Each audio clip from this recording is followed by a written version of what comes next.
Hey, what's up, everybody? It's CPUSA here, and my friend sent me a video that he wanted me to react to, and since I'm knee deep in editing another video that I was supposed to get out yesterday, plus this one's basically on the same topic, with the added tint of zombies, I figured, what's the harm in it?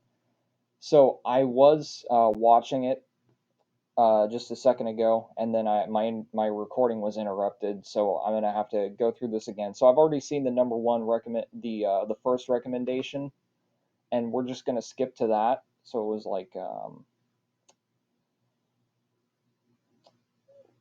right here. So the first recommendation that they have for top 10 best guns for zombie apocalypse, the best zombie guns, is the Ruger LCP 308 or 380. My bad. That's a different caliber entirely, but. Um, the video is obviously zombie apocalypse is never going to happen, but they're just indulging in their fantasy here for a little bit. But the point of prepping for a zombie apocalypse is that it's not necessarily prepping for The Walking Dead. It's prepping for what happens when there's a major natural disaster, when law enforcement is broken down, and you are left to yourself or with a group to survive on your own. Essentially, a societal collapse. That's the point of prepping for it, and that's why some people do it. Now, this video is about 10 guns that they'd recommend for use in a zombie apocalypse. So let's start in with their. I think they're going 1 to 10 here instead of 10 to 1. So let's start in with their basically 10th recommendation. 380. This one works better as a backup gun when your target gets too close for comfort, or when your main gun runs dry. It's always better to switch to your sidearm than reloading. After all, you have 6 shots in the mag for this tiny gun. Ruger made an LCP Zombie Slayer variant for this one, but a normal LCP-2 would serve you well. Glock. So the LCP series is a 308 series created by Ruger. Uh, it's meant to be a concealed carry weapon, if I'm not mistaken, especially with 6 rounds of only 308 or 380. I keep getting those mixed up. Uh, so, what this gun is essentially is it's more for use as a concealed carry weapon in everyday life while there still is a society. And I'm not sure how available a Ruger LCP-2 380 is going to be. So this particular gun probably wouldn't make my list. Neither would a 380, just because the round I don't think is powerful enough to take down a target like a zombie. And you know what? For the sake of just what kind of zombies are we fighting here? Let's assume that they're slow moving and can be killed by just regular wounds to the body. So let's assume that those are the kind of zombies we're fighting. A 380 is basically a cut down 9 millimeter. It's a 9 millimeter short. So what that means is it's the same bullet as 9 millimeter, same bullet diameter, uh, but the difference is that it's a smaller cartridge size and there's less powder, meaning that it's not going to go as fast, and it's not going to be fired as hard. So, and especially if you're only getting 3 rounds, this probably wouldn't make my list. Better as a backup gun when your target gets too So close I for think their comfort, next one or is a when your Glock. main gun runs dry. Real sidearm, go for the Glock 17. If you want to get this, get the Glock 17L. It comes with a target weight trigger, an enhanced side release, a long barrel, and a long slide. This improves the bad accuracy of pistols over longer distances. That said, if you need a bit more precision, consider getting a shoulder stock to it as well. As always, get an extended mag for it. There's a 33 round extended mag on the market, and I highly recommend you get that one. Sure, the Glock 17L would not make it as a deep carry gun, given its form factor and the 32 shot mag, but no one would care about deep carrying much when zombies are about. So that's probably true. Glock 17s meet most of my criterias for this list, which would be availability, reliability, and ammo type. So Glocks, they're very common. You can find them in basically any gun store. Uh, very very common pistol, very reliable. really the only problems you're ever going to have with a Glock are trying to field strip it because it is a little bit more complicated just due to its nature of being a striker fired gun instead of a hammer fired gun.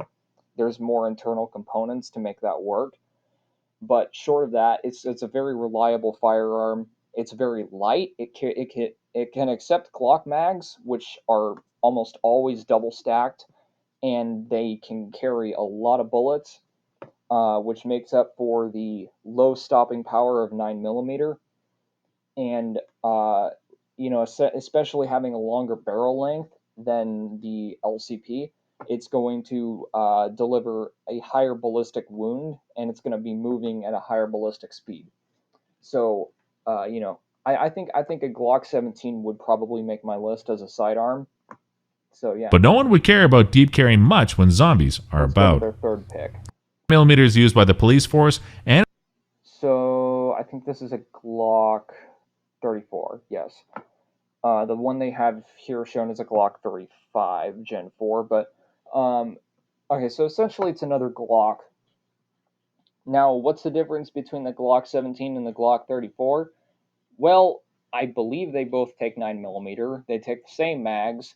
It's just that the Glock 34 has a longer barrel, longer slide, meaning that it's not necessarily optimized for concealed carry. It's got more of the profile of a 1911, and it's got some quality of life upgrades. Just a crisper trigger and an easier slide to pull back, and better mag release. So between the two, uh, 34 is probably the objectively better gun. It's just that it's not as available as the 17. 17s you can find almost anywhere. 34s, I mean, I'm not going to say they're not common, but they're not nearly as common as the 17. So if I was going to put either or on my list, probably I would put the 17 just due to its commonality. But, a Glock 34 is probably still a really good gun for this list. ability. Again, 9mm is used by the police force, and it's the most popular caliber for self-defense.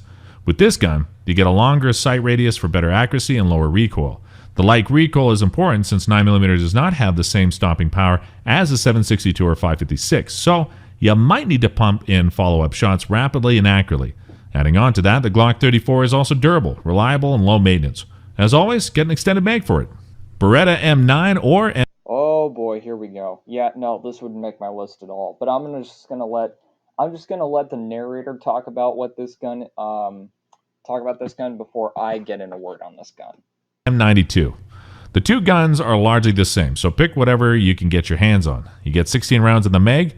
They do not kick around as hard as they are accurate enough for a In any average Glock 17, you're gonna get a 10 round off the shelf mag capacity versus the Beretta, which is gonna have 16. But it's not really that hard to find extended Glock mags, which you're not really gonna be having to worry about concealing in a zombie apocalypse. So I'm just going to say, for that reason, Glock is automatically better. pistol. The reason this makes a list is the fact that it's used to be the standard issue in the US military. That means finding ammo or spare parts for these guns would be relatively easy. The fact that it received adoption Go and try and find spare parts for this gun, like military surplus parts. They're out there, but they're not nearly as common as Glocks. from the military also proves that it's reliable even with little maintenance.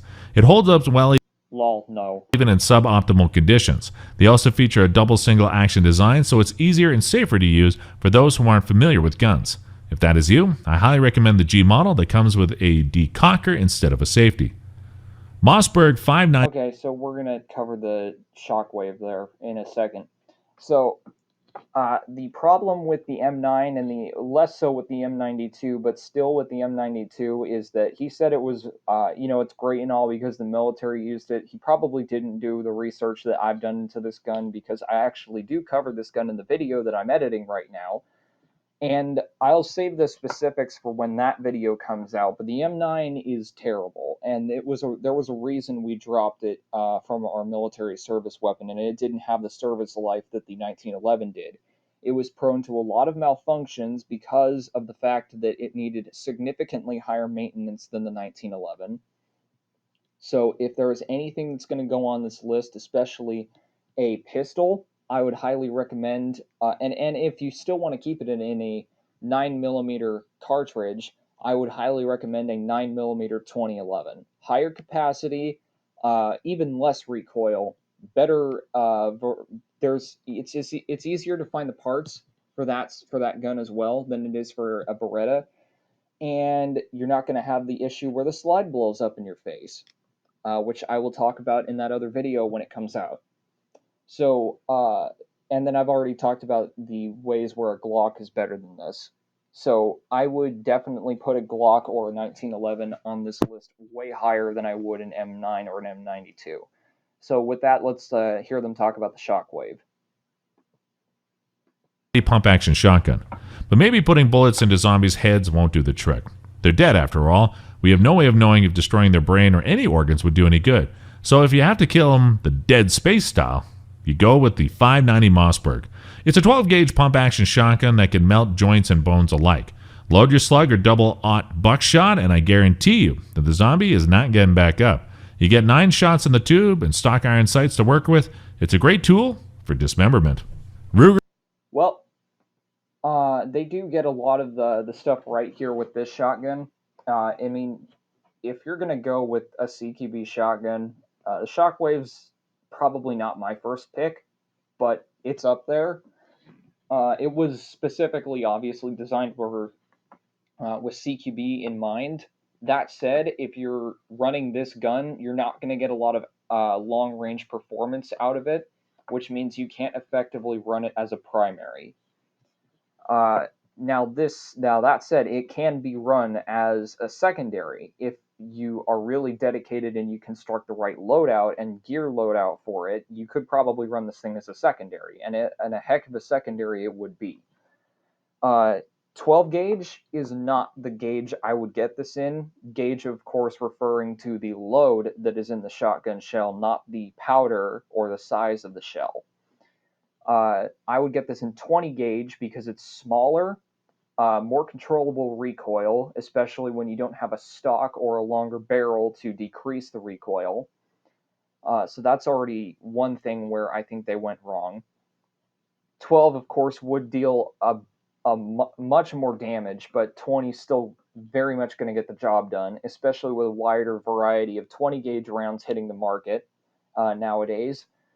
And if I was going to put a shotgun on this list in still a CQB format, I would probably go with something like, I'd probably stick with a Mossberg because they're still pretty common, but I would get a CQB model because they're still really common and they still get the job done. And you can run them as a primary, and you can run a lot of different ammo through them that you can't out of this.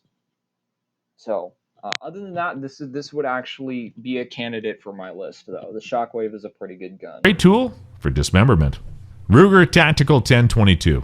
The form factor of the 20. Yes, they put a 1022 on the list.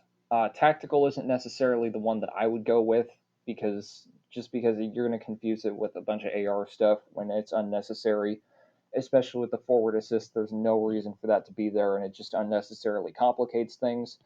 But I wouldn't go with a tactical 1022. I would go with just a regular takedown 22, especially since it's a takedown model and you can collapse it into a bag or something. So even though stealth isn't necessarily something that you're going to be caring about in the zombie apocalypse, it's still an option with the 1022 takedown, and you're not like losing any amount of functionality or something. It's the same gun at the core. It's just that instead of looking like an AR, you gain additional functionality out of it. 25 shot metal lip mag on the Tactical 1022 allows you to carry a lot of mags with you out in the field. For zombie apocalypse, consider getting a red dot and at least 10 mags. Yes, for any kind of 1022, BX25s are in basically every gun store, and those are the literal mags that Ruger sells for the 1022. 10 rounders are really common, and they fit in your hand. They're little pod shaped magazines that have a spiral design. BX25s are more like a stick, and you can get everything for 22 from 10 to 25 to 50 to 75, even up to 120 drum mags. And since 22 is very light and it's an LR, it's very common. and you can carry, like you said, a lot of mags. So a 1022 is a really solid choice. Eggs. With a little bit of practice behind the gun, you can successfully put bullets between the eyes, and there's pretty much no recoil. Even if they get close to you, the gun still delivers enough firepower and at a rate of fire you can stop the Z's in their track. CMMG, Banshee, or any pistol caliber carbine. Okay, yeah, this is another one that would definitely go on my list. CMM Banshee is an awesome little PCC carbine, AR carbine. Now, what is a PCC? It's a pistol caliber carbine, meaning that it's a rifle design made in a pistol caliber at a shortened length. And basically, anybody in the gun community knows that there's not a lot of better guns out there for that role than the CMMG Banshee. I mean, this is one of the most legendary PCCs out there, aside from like the Vector, which I think, as my friend told me, also makes this list. If you decide to go with a sidearm, consider getting a carbine that uses the same mag so you don't have to manage two different. Oh, they're talking about like any kind of PCC here. Yeah, vectors are also a good idea just because there's a lot less recoil. Why I wouldn't put a vector on my list is because they're expensive and they're not common at all. You kind of got to search for these guns to find them. Uh, Now, that said, a vector is, in my opinion, the better gun than the CMM Banshee. It's just that it's way more expensive and way harder to find. That's why the Banshee would definitely go on the list, whereas the Vector would probably make an honorable mention. And also, they bring up a good point, especially if you're using the Banshee and you have something like a Glock, they take the same magazines. So you can just get a drum or a 33 round stick, and you can shove that into your pistol or your PCC. And also, additionally, if like I said with the Shockwave, PCCs are small enough that if you run them correctly with your gear, you might even be able to get secondary use out of them and still run a bigger primary. Different types of ammo. You can go for the X-Star, Banshee, or a Vector. However, if I have to choose one, I would go for the CMMG Banshee because it is reliable and affordable. It comes with a built-in tailhook pistol brace. I would pair this with the Glock since it uses a Glock magazine. I would go for the 9mm since you can find it pretty much everywhere, so you won't be running low on your ammo stock anytime soon. Also, the 9mm is fairly quiet, and it can be quieter if you slap on a suppressor. This is assuming that zombies do react to sound. Any 308 bolt action rifle. Any of the Well, I wouldn't just say any 308 bolt action, but yeah, certainly a 308 bolt would make my list. I don't know if I would take a bolt over like an AR style 308. And I mean, if this is assuming that you're fighting zombies that are a bit harder to take down. 308 is a much bigger round. It's a full sized rifle cartridge. It's not a pistol cartridge or an intermediate cartridge. I mean, it's up there with your bigger bullets. Uh, and certainly by the time you're getting into the type of zombies that you would need a rifle round to take down, 308 will definitely get the job done.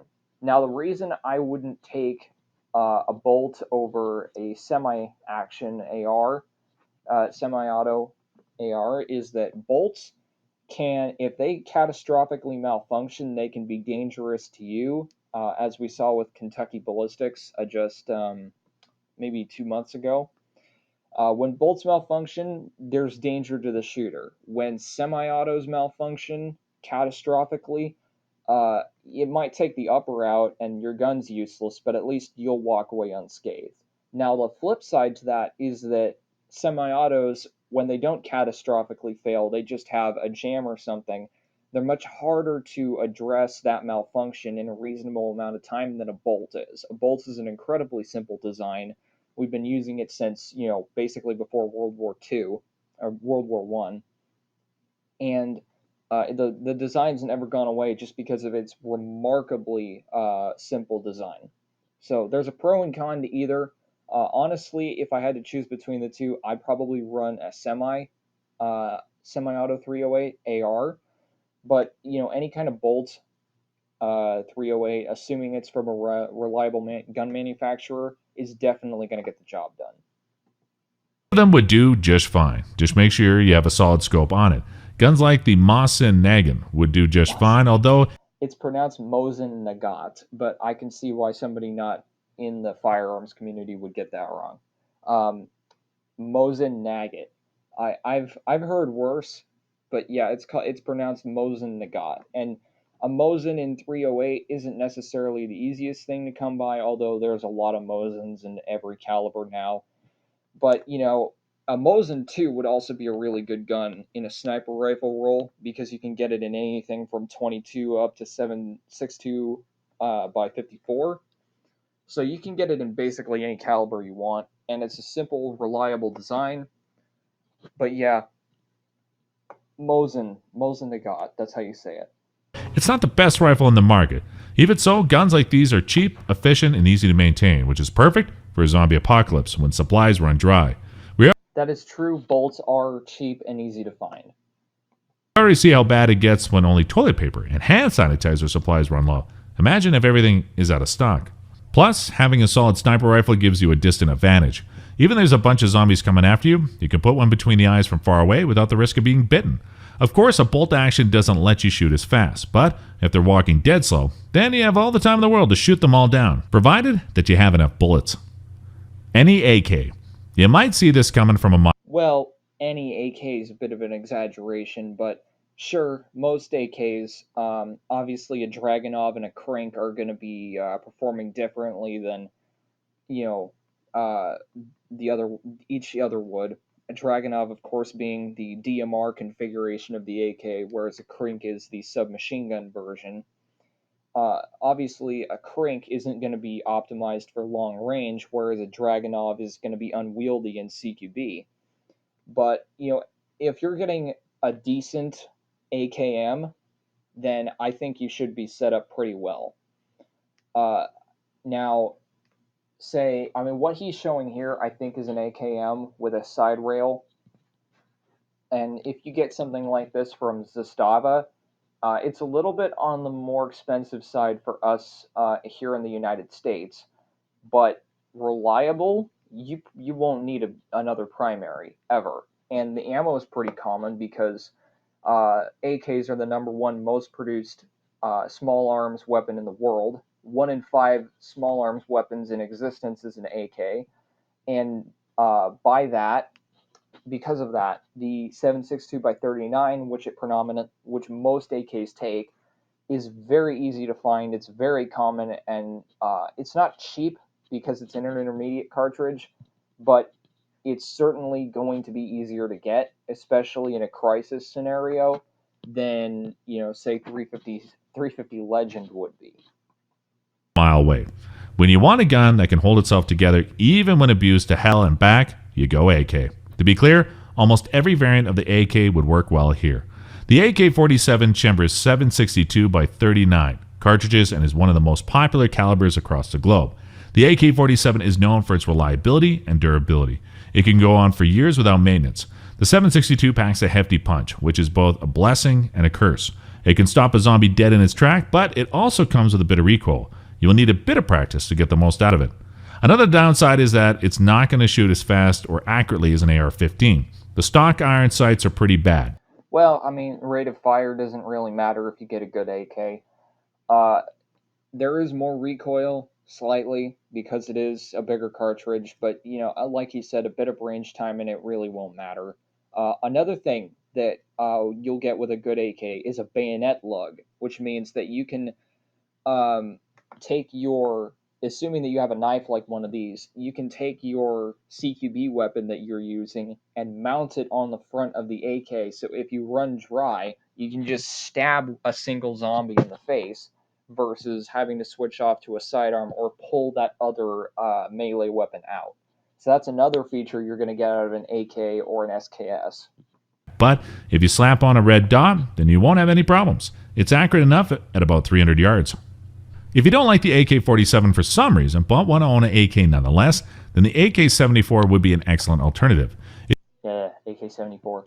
On top of using a less powerful cartridge, it's not nearly as common in the United States, so the 74, for those two reasons, would just be knocked out of the running for me.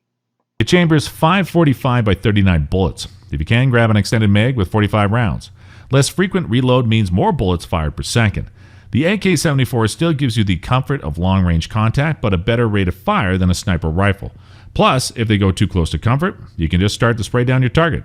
This is where the 45 round extended mag can really save your life. Keep in mind that AKs are also made in 556 by 45, and I recommend you get this variant if you live in the United States since ammo would be plentiful. Yes, there are AKs that are chambered in 5.56.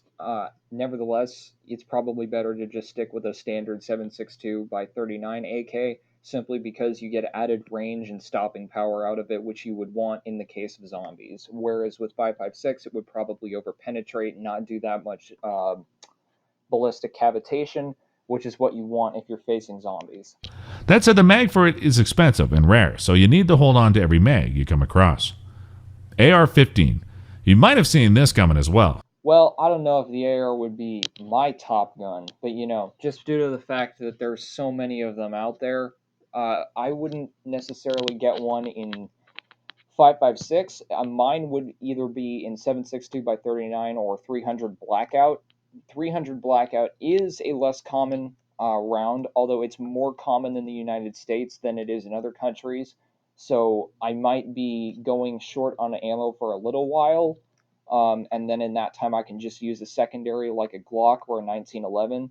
But it's not like I'm never gonna find the round. So and 300 blackout is definitely a better round for taking down zombies and just fatty targets. And of course, we all know 7.62 by 39. If you really want to reach out and touch stuff and take it down with one round, that's a big, heavy bullet, and it's going to do the trick. So, but an AR-15, you can get it in basically any configuration you could ever want. There are so many of them out there, especially in the United States, that this would definitely hit high on my list.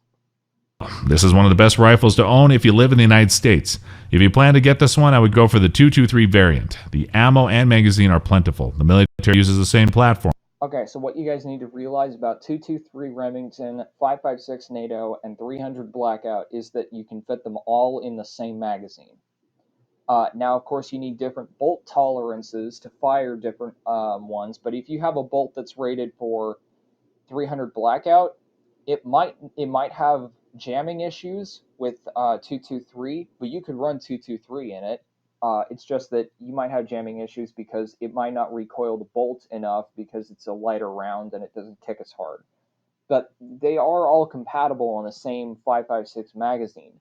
So that's another advantage of having 223 or 5.56 or 300 blackout is because it's with assuming that you don't have like a 223 bolt shooting 300 blackout, you're not ever going to run into a catastrophic malfunction, and you have a wide variety of ammo that you can choose from. AR-15s are accurate, reliable, and customizable. They're very easy to use with feather light recoil while still delivering plenty of stopping power downrange. The downside is that the AR-15 is pretty loud, so consider slapping on a suppressor. Plus, it cannot withstand the same neglect as an AK, so make sure to keep your gun clean whenever Yada yada yada. If you get a good, well-made AR, it can take just as much abuse as an AK. you can. And there you have it. These are my top 10 recommendations. I understand that any gun is less. So this is a decent top 10 list. There are a couple things. Basically, I wouldn't have this order. This order would definitely not exist on my top 10 list. And then there's some guns on here which wouldn't nearly make mine. And there's some guns that would make mine that aren't on here or aren't mentioned on here. But otherwise, thank you to my friend who recommended me this video. I needed content, and if you guys want to see me make my own top 10 guns for a zombie apocalypse list, then comment so in the description down below, and I will see y'all next time.